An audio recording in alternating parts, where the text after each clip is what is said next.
بات سمجھ آئی؟ اگر داڑھی بنا رہے ہو تو قیامت کے دن حضور کا سامنا کیسے کرو گے بھائی؟ جب حضور حوض کوثر پہ بلائیں گے اور جام کوثر حضور کے ہاتھوں سے اللہ ہم سب کو نصیب کرے۔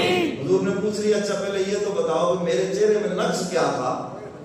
اللہ نے تو میرے اس داڑھی والے چہرے کی قسمیں اٹھائی، تمہیں کیا کمی نظر آئی کہ تم نے میرے جیسا چہرہ ہی نہیں بنایا؟ دعوے تو کرتے تھے میری غلامی کا، دعوے تو کرتے تھے میری محبت کا، تو تمہیں میرا چہرہ کیوں نہیں اچھا لگا؟ اور اس پر یہ بھی عرض کر دوں کہ داڑھی منڈوں کے سلام کا جواب حضور نہیں دیتے۔ حدیث مبارکہ میں ہے حضور علیہ الصلوۃ والسلام مسجد نبوی میں تشریف فرما تھے، ایران کے دو سفیر آئے اور ان کی داڑھی منڈی ہوئی تھی، اور جب حضور کے سامنے آئے میری طرف دیکھو، حدیث مبارکہ میں حضور نے یوں چہرہ پھیر دیا اور میں اٹھو اس کو مسجد سے ان کو باہر نکالو، انہوں نے خدا کی تخلیق کو بدل دیا ہے، میں ان سے بات نہیں کروں گا، میرے نمائندے ان سے بات کریں گے۔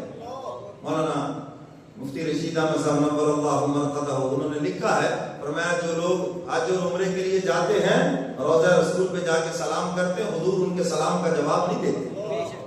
جس طرح حضور علیہ الصلوۃ والسلام نے دنیا کے اندر داڑھی منڈوں سے چہرہ پھیرا ہے، مرنے کے بعد حضور کے دنیا سے پردہ فرمانے کے بعد بھی حضور کا عمل وہی ہے۔ تو اس لیے میرے محترم سامعین، میں آپ سے بس گزارش کروں گا کہ آج سے نیت کر لیں ہم انشاءاللہ پوری سنت کے مطابق داڑھی رکھیں گے، یہ ہے سنت کے مطابق، یہ میری طرف دیکھو، یہ ایسے اور اس کے نیچے کچھ نہ کچھ ہاتھ میں آ جائے، یہ سنت ہے، سمجھ گیا کہ نہیں؟ بخاری شریف کی حدیث ہے، حضور علیہ الصلوۃ والسلام یوں اپنی داڑھی مبارک مٹھی میں پکڑ کے صحابی سے فرماتے تھے جو زائد ہے اس کو کاٹ دو، اس کی اجازت ہے، سمجھ گئے ہو بات کہ نہیں؟ تو باقی جو چھوٹی داڑھی رکھتے ہیں یہ میری نظر میں سب سے زیادہ مظلوم ہے، مظلوم اس لیے ہے کہ تانے تو ان کو ہمارے برابر ملتے ہیں اور افسوس یہ ہے کہ ان کو ثواب کوئی نہیں ملتا، سمجھ آئیے بات کہ نہیں؟ تو فیشنی داڑھی پہ کوئی ثواب نہیں ہے۔ حضرت پیرانہ پیر شیخ عبد القادر جیلانی رحمۃ اللہ علیہ رو رہے ہیں، یا اللہ قیامت کے دن اعمال اچھے ہوں تو ٹھیک ہے، ورنہ نبینا کر کے اٹھانا تیرے محبوب کے سامنے شرمندہ نہ ہو جائے۔ تو ہم نے بھی تو محبوب کا سامنا کرنا ہے نا، حوض کوثر پہ حضور ناراض ہو گئے تو پھر کیا کریں گے؟ اس لیے بس میری آپ سے گزارش ہے کہ یہ نبی کی سنت کو چہرے پہ سجائیں، کریں گے نا؟ چلو ارادہ تو کر لیں سارے، ارادہ ہے نا؟ خواجہ عزیز الحسن محجوب رحمۃ اللہ علیہ نے داڑھی رکھ لی نا، تو لوگ دیکھ کے مذاق اڑانے لگے، لو جی ڈپٹی کلیکٹر صاحب داڑھی رکھ لی، ہمارے ہاں ہوتے تو کہتے لو جی 100 چوہے کھا کے ہن بلی حجنو چلی، کیوں جی ایسے کہتے؟ یہ نہیں کہتے بھئی اللہ نے اس کو اگر جس عمر میں جہاں توفیق دے دی، تمہیں کیا معلوم پچھلے گناہ معاف ہو گئے ہوں اور وہ خدا کا مقبول بندہ ہو گیا ہو۔ تو حضرت کو دیکھ کے لوگ ہنسنے لگے، تو حضرت نے اپنی داڑھی کی طرف اشارہ کر کے کہا، اور مجھے دیکھ دیکھ کے ہنسنے والوں، اور مجھے دیکھ دیکھ کے ہنسنے والوں، کہیں محبت تم کو بھی مجھ نہ بنا دے۔ مجھے دیکھ کے ہنس رہے ہو، میری داڑھی کو دیکھ کے ہنس رہے ہو سکتا ہے حضور کی محبت تمہارے دلوں میں جوش مارے اور تم بھی میری طرح داڑھی رکھو۔ کیوں جی بات سمجھ آ گئی؟ تو کوشش کریں گے یار، ویسے داڑھی والوں سے دیکھو امریکہ ڈرتا ہے، ڈرتا ہے یا نہیں ڈرتا؟ اب تو ماشاءاللہ ہماری یہ پنجاب کی بیگم صاحبہ بھی ڈر رہی ہیں، یعنی داڑھی والوں کے لیے 10,000 روپے، شاباش ہے، اس سے میرا خیال ہے شاید اس کی سرخی بھی نہ ہے، مولویوں کو کہتی ہے جناب یہ 10,000 میں گزارا ہے، یہ آپ نے توہین کی ہے علماء کی۔ میڈم صاحبہ اگر اللہ نے آپ کو توفیق دی ہے تو کم از کم ایک مزدور کے برابر ان کی تنخواہ رکھتے، یہاں ایک چوڑے کی 40,000 تنخواہ ہے، یہاں پر ایک درجہ چارم کے ملازم کی بھی 50,000 تنخواہ ہے، اور یہ تم نے علماء کی توہین کی ہے، یہ 10,000 روپیہ ان کو وظیفہ دیا جائے گا۔ کیوں جی؟ جیڑے انجمن والے تھوڑے بہت دیندے نا، ساڈی یہ تو بھی چھٹی ہو جاتی ہے، تو سرکاری مولوی 10,000 نہ ہے، سمجھ آئیے بھائی شریف؟ یہ میڈم صاحبہ آپ کا یہ ہدیہ آپ کو مبارک، ہماری طرف سے یہ اپنا سرخی پاؤڈر لے لینا، ٹھیک ہے کہ نہیں؟ بھائی اگر آپ کے دل میں واقعی علماء کی کوئی قدر ہے تو خاطر اچھی تنخواہ دینا یہ علماء کی عزت میں داخل ہے، تھوڑی تنخواہ دینا علماء کی توہین کے اندر داخل ہے، سمجھ گئے وہ بات کہ نہیں؟ تو آپ نے یہ مذاق کیا ہے علماء کے ساتھ، وارثان رسول کے ساتھ، اور کان کھول کے سن لو، آج سے 7 سال پہلے جس نے یہ مذاق کیا تھا خیبر پختونخوا کے اندر، آج تک وہ جیل کے اندر پڑا ہے، ورنہ تیرا حال اس سے بھی برا ہوگا۔ یہ بات سوچ لینا، جو بھی علماء کا مذاق اڑاتا ہے اللہ اس کو، کیونکہ اللہ نے 2 چیزوں پہ 2 مقام پہ فرمایا میرا اعلان جنگ ہے، ایک فرمایا سود خوروں کے خلاف میرا اعلان جنگ ہے، اور دوسرا فرمایا جو میرے پیاروں کو ستائے ان کی توہین کرے، اللہ فرماتے ان سے بھی میرا اعلان جنگ نہیں ہے. تو اگر آپ کے دل میں واقعی علماء کی قدر ہے تو خاطر خواہ ان کی تنخواہ رکھیں. اور اوپر سے جو شرائط لکھی ہے نا ماشاءاللہ, یہ سارے عرب والے کے سارے مولوی فارغ ہیں ان سے, کوئی ایک بھی ان کے معیار میں پورا نہیں اترتا. پڑھ لینا, آپ کے بھی سامنے آ جائیں. تو عرض کرنے کا مقصد یہ ہے, بات دور نکل گئی, کہ خدا کے پیاروں کو کبھی مذاق نہ ہونا ہے. اور یہ جو داڑھی ہے یہ کوئی مولوی کا حلیہ نہیں, کس کی سنت ہے؟ حضور کی سنت ہے. اور اللہ نے اس میں روب رکھا ہے, خدا نے اس میں ادب رکھا ہے. آج بھی کافر داڑھی والوں سے ڈرتے ہیں, نہ آپ کے ایٹم بم سے ڈرتے ہیں, نہ فوج سے ڈرتے ہیں, وہ داڑھی والوں سے. یہ مولویوں کے ہاتھ کے حکومت نہ لگے, مولویوں کے ہاتھ کہیں ایٹم بم نہ آ جائے, یہ نہ ہو جائے. اچھا یار, اگر داڑھی والوں سے دنیا کا کفر ڈرتا ہے تو آپ کے گھر کا جو وزیر اعظم وہ بھی ڈرے گا. میں نے ایسا سکھایا ہے, اس لیے وہ پڑے گا نا اس کو رکھ لیں پھر. اور داڑھی کا احترام رکھتے ہی شروع ہو جاتا ہے.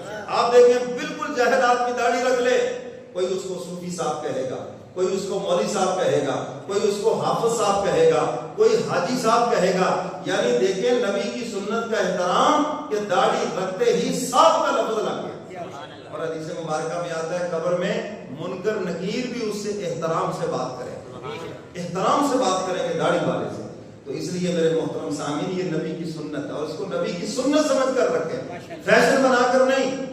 جیسے لوگوں نے بالوں کے فیشن, داڑھیوں کے فیشن شروع کر دی. کسی نے ادھر سے کٹوائی ہو, بیچ میں رکھی تھوڑی سی, کسی نے اس کو بریک سی کر دیا, کسی نے وہ پتہ نہیں جیسے چونٹیاں وہ شہد کو چمٹی ہوئی ہوتی وہ سٹائل بنا لیا. وہ خدا کے بندو, تمہیں نبی کی سنت ملی ہے فیشن بنانے کے لیے. تو شاعر اس لیے دعوت فکر دے رہا ہے, اندھیروں میں چراغے حق جلانے مصطفیٰ آئے, بتوں سے کچھ نہیں ہوتا بتانے مصطفیٰ آئے. سبحان اللہ. اب شاعر کو دعوت فکر دیتا ہے, پھر آخر میں پھر سنا دیتا ہوں, مٹا کر سنت داڑھی کرو گے سامنا کیسے, کہ جس دم آب کوثر خود پلانے مصطفیٰ آئے, کہ جس دم آب کوثر خود پلانے مصطفیٰ آئے, اندھیروں میں چراغے حق جلانے مصطفیٰ آئے. ساتھ ہی کہہ دو ماشاءاللہ. تو دل منور ہوتا ہے دو چیزوں سے. پہلے نمبر پر فرمایا نور ایمان, اس ایمان کی حفاظت کرو. الحمدللہ سبھی ایمان والے اپنے ایمان کو مضبوط کرو, اللہ کی ذات پر اعتماد کرو پورا. آج دکان پہ اعتماد ہے, ملازمت پہ اعتماد ہے, زراعت پہ اعتماد ہے, اللہ کی ذات پہ اعتماد کرو. رزاق کون ہے بھائی؟ رزاق وہ ہے. یہ تو اسباب ہیں, صرف یہ اسباب ٹوٹ بھی سکتے ہیں, ختم بھی ہو سکتے ہیں. اللہ ان اسباب کے بغیر بھی رزق دینے پہ قادر ہے. یہ پرندے کون سی دکان کرتے ہیں؟ یہ جانور کون سی دکان کرتے ہیں؟ یہ شیر جو ہے نا یہ صرف گوشت کھاتا ہے, یہ کس قصاب کی دکان پہ جاتا ہے؟ گوشت کا, اس کو خوراک ہی گوشت ہے جی. اسی طرح اور جانور ہیں جو صرف گوشت کھاتے ہیں, تو اللہ ان کو رزق دیتا ہے. ہاتھی جو ہے کہتے ہیں تقریباً وہ 25 من کے قریب روزانہ چارہ کھا جاتا ہے, تو اللہ اس کی ڈیمانڈ پوری نہیں کرتا. اللہ جب جانوروں کو رزق دے رہا ہے, ان کی ڈیمانڈ پوری کر رہا ہے. آپ تو انسان ہیں, اشرف المخلوقات ہیں, ذرا اس کی ذات پہ بھروسہ تو کر کے دیکھیں. میں یہ توکل علی اللہ فہو حسبہ, اللہ فرماتے ہیں جو میرے اوپر بھروسہ کرتا ہے میں اس کے لیے کافی ہو جاتا ہوں. اگر کوئی ایک دروازہ بند ہو جائے میں 100 اور کھول دیتا ہوں, اس کے لیے کیا مشکل ہے. اگر کوئی ایک طرف سے خسارہ ہو جائے تو دل چھوٹا نہیں کرنا, کسی اور طرف سے اتنا عطا کریں گے خود حیران ہو جاؤ گے. ذرا اس کی ذات پہ اعتماد تو کر کے دیکھو گے. تو فرمایا نور ایمان, اس سے دل روشن ہوتا ہے. اور دوسری چیز فرمائی کہ تقوی سے انسان کا دل روشن ہوتا ہے, قلب سلیم بنتا ہے. اور تقوی نام ہے خدا کی مان کر چلنا. تقوی کس کا نام ہے؟ صرف خالی اللہ کا ڈر نہیں, ڈر سے مراد اللہ کی فرما برداری ہے. تقوی نام ہے خدا کی مان کر چلنا, یا اپنے دل میں اللہ کی محبت کو بسا لینا کہ میرا مولا مجھ سے ناراض نہ ہو جائے.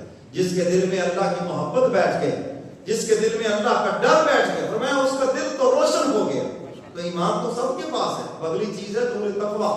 تقوی کے اندر کمی ہے, اور خدا کے ہاں جو بندے کی قیمت ہے وہ تقوی کے ساتھ ہے, جسم کے ساتھ نہیں, خاندان کے ساتھ نہیں, پیسے کے ساتھ نہیں, علم کے ساتھ نہیں. فرمایا ان اکرمکم عند اللہ اتقاکم، اللہ کے ہاں وہی معزز ہے جو تم میں سب سے زیادہ متقی اور پرہیزگار ہے۔ خدا کے ہاں تب مقام بنتا ہے جب انسان متقی بنتا ہے، پرہیزگار بنتا ہے۔ تو میرے محترم سامعین، تقویٰ کیسے حاصل ہوگا؟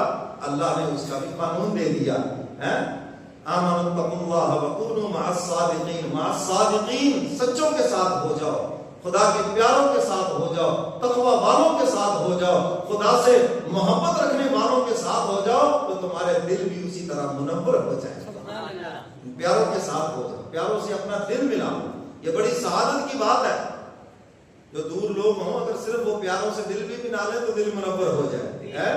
حضور کے زمانے کے بزرگ ہیں، حضرت اویس قرنی، کتنی دور ہے لیکن حضور سے دل ملایا اور ایسے روشن ہوئے، حضور خود فرما رہے ہیں اس طرف اپنا رخ انور کر کے، اور میں ادھر سے مجھے خدا کی محبت کی خوشبو آتی ہے۔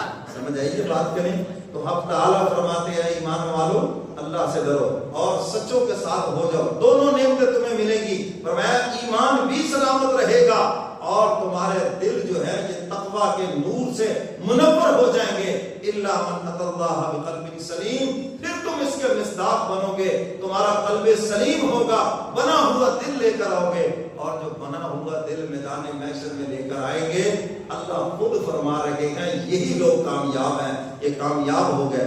اللہ مجھے اور آپ کو قرآن و سنت کے عمل کی توفیق عطا فرمائے۔